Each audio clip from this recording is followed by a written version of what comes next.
دین دنیا رہبر میں واقع کربلا کے قسط نمبر 8 میں آپ کو خوش آمدید۔ 2 محرم سن 61 ہجری کو امام حسین علیہ السلام کے سرزمین کربلا پر اترنے کے بعد حر بن یزید ریاحی نے ایک خط عبید اللہ بن زیاد کے لیے لکھا اور اس کو اس کے امر کی اطلاع دی۔ حر کا خط ملتے ہی عبید اللہ نے ایک خط امام حسین علیہ السلام کے نام بھیجا، جس میں اس نے لکھا تھا: اما بعد اے حسین، کربلا میں تمہارے پڑاؤ ڈالنے کی خبر ملی۔ امیر المومنین یزید بن معاویہ نے مجھے حکم دیا کہ نہ چین سے سوؤں اور پیٹ بھر کے کھانا نہ کھاؤں، حتیٰ کہ تمہیں خدائے دانائے لطیف سے ملحق کروں یا پھر تمہیں اپنے حکم اور یزید کے حکم کی تعمیل پر آمادہ کروں۔ والسلام۔ مروی ہے کہ امام حسین علیہ السلام نے پڑھنے کے بعد خط کو ایک طرف پھینک دیا اور فرمایا: جن لوگوں نے اپنی مرضی اور خوشنودی کو خدا کی رضا اور خوشنودی پر مقدم رکھا وہ ہرگز فلاح نہ پا سکیں گے۔ ابن زیاد کے قاصد نے کہا: یا ابا عبداللہ، آپ خط کا جواب نہیں دیں گے؟ فرمایا: اس خط کا جواب اللہ کا دردناک عذاب ہے جو بہت جلد اس کو اپنی لپیٹ میں لے لے گا۔ قاصد ابن زیاد واپس چلا گیا اور امام حسین علیہ السلام کا کلام اس کے سامنے دہرایا، اور عبید اللہ نے امام علیہ السلام کے خلاف جنگ کے لیے لشکر تشکیل دینے کا حکم دیا۔ امام حسین علیہ السلام 2 محرم 61 ہجری قمری کو کربلا پہنچے اور کچھ دیر توقف کے بعد اپنے اصحاب اور اہل بیت کے سامنے یہ خطبہ ارشاد فرمایا: اما بعد، معاملات نے ہمارے ساتھ جو صورتحال اختیار کر لی ہے وہ آپ کے سامنے ہے۔ یقیناً دنیا نے رنگ بدل لیا ہے اور بہت بری شکل اختیار کر گئی ہے۔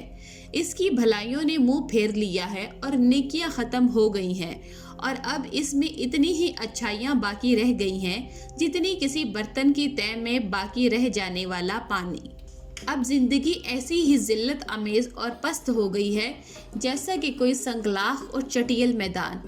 آپ دیکھ رہے ہیں کہ حق پر عمل نہیں ہو رہا اور کوئی باطل سے روکنے والا نہیں ہے۔ ان حالات میں مرد مومن کو چاہیے کہ وہ خدا سے ملنے کی آرزو کرے۔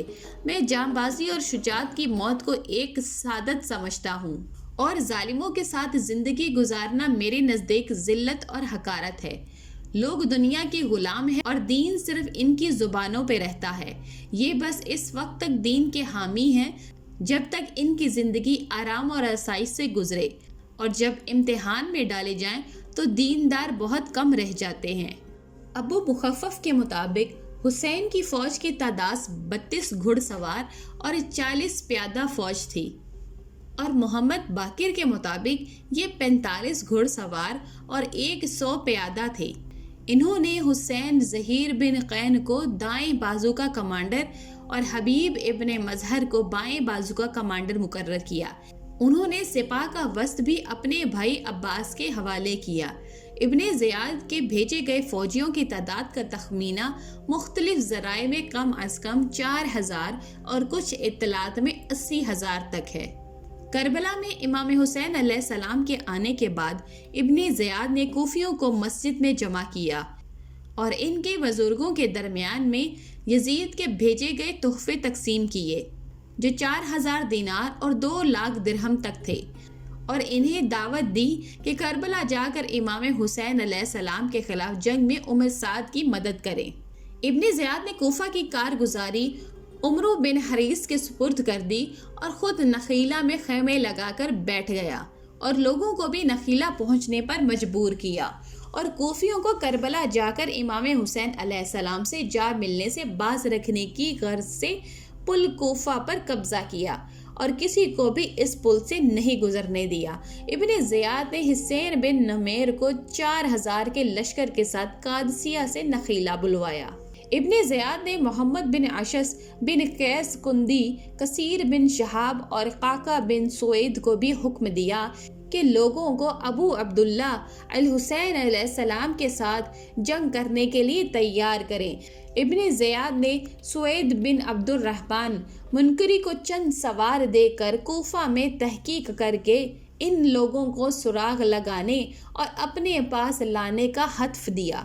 جو ابو عبداللہ الحسین کے ساتھ جنگ پر جانے سے اجتناب کر رہے تھے۔ سوید نے کوفہ میں تلاش و تحقیق کے بعد ایک شامی مرد کو پکڑ کر ابن زیاد کے پاس بھجوایا جو اپنی میراث طلب کرنے کو کوفہ آیا تھا۔ ابن زیاد نے کوفیوں کو خوف زدہ کرنے کے لیے اس شخص کے قتل کا حکم دیا۔ لوگوں نے جب یہ دیکھا تو سب نخیلہ کی طرف روانہ ہوئے۔ نخیلہ میں بڑی تعداد میں لوگ اکٹھے ہوئے تو ابن زیاد نے حسین بن نمیر، حجار بن ابجر، شبس بن ربیع اور شمر بن ذیلجوشن کو ابن سعد کی مدد کے لیے اس کی لشکر گاہ جا پہنچنے کا حکم دیا۔ شمر نے سب سے پہلے حکم کی تعمیل کی اور روانگی کے لیے تیار ہوا۔ شمر کے بعد حسین بن نمیر 4000 کے لشکر کے ساتھ، مصارب ماری 3000 کے لشکر کے ساتھ اور حسین بن نمیر 2000 لشکر کے ساتھ اور نصر بن خربہ 2000 کے لشکر کے ساتھ ابن سعد سے جا ملے۔ اس کے بعد ابن زیاد ایک آدمی شبس بن ربیع کی طرف روانہ کیا اور اس کو حکم دیا کہ ابن سعد سے جا ملے۔ وہ بھی 1000 سوار لے کر عمر بن سعد کی لشکرگاہ میں پہنچا۔ شبس کے بعد حجار بن ابجر 1000 سوار اور اس کے بعد محمد بن اشعث 1000 سوار لے کر کربلا پہنچا اور ان کے بعد حارث بن یزید بھی حجار بن ابجر کے پیچھے پیچھے کربلا روانہ ہوا۔ ابن زیاد ہر روز صبح اور شام کوفیوں فوجیوں کے 25، 30 اور 50 افراد پر مشتمل دستے کربلا روانہ کرتا تھا، حتیٰ کہ 6 محرم الحرام کو ابن سعد کے سپاہ کی تعداد 20,000 افراد سے تجاوز کر گئی۔ ابن زیاد نے عمر بن سعد کو اس لشکر کا سپہ سالار قرار دیا۔ کربلا میں دشمن کا لشکر اکٹھا ہونے کے بعد حبیب بن مظاہر اسدی امام علیہ السلام کے مختصر سے لشکر کے پیش نظر امام علیہ السلام کی اجازت سے بھیس بدل کر قبیلہ بنی اسد پہنچے اور ان سے بنت رسول صلی اللہ علیہ وآلہ وسلم کے لیے مدد کی درخواست کی۔ بنی اسدرات کے وقت خیام امام علیہ السلام کی جانب رواں دواں تھے کہ عمر بن سعد نے ازرق بن حرب سداوی کی سرکردگی میں 400 یا 500 سواروں کا ایک دستہ بھیج کر فرات کے کنارے ان کا راستہ روکا۔ بات جھڑپ شروع ہونے تک پہنچی اور بنی اسد جہاں سے آئے تھے وہیں لوٹ کر چلے گئے، چنانچہ حبیب بن مظاہر اکیلے واپس آ گئے۔